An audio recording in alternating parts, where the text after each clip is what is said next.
कहानी एक छोटे से गांव की है जहां एक पुराना टूटा हुआ मंदिर था जिसे लोग भूत मंदिर कहने लगे थे, क्योंकि जब भी वहां कोई हनुमान चालीसा पढ़ता एक स्त्री की करुण चीख गूंज उठती थी।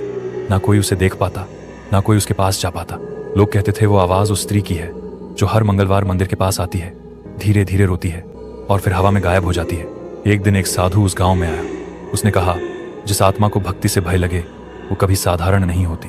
उसने तय किया, आज रात हनुमान चालीसा मंदिर में स्वयं पढ़ेगा। रात का तीसरा पहर था, चारों ओर अंधेरा और बस हवा की सीटी। साधु ने दीपक जलाया और शुरू किया, जय हनुमान ज्ञान गुण सागर। पहला चौपाई खत्म होते ही मंदिर की दीवारें कांप उठी, दीपक की लौ नीली पड़ गई और सामने एक औरत खड़ी थी, सफेद साड़ी में, आंखों से आंसू बहते हुए। वो रो रही थी, मगर चेहरे पर डर नहीं था, बल्कि एक पुरानी पीड़ा थी, जैसे किसी ने उसका व्रत तोड़ा हो। साधु ने पूछा, तू कौन है?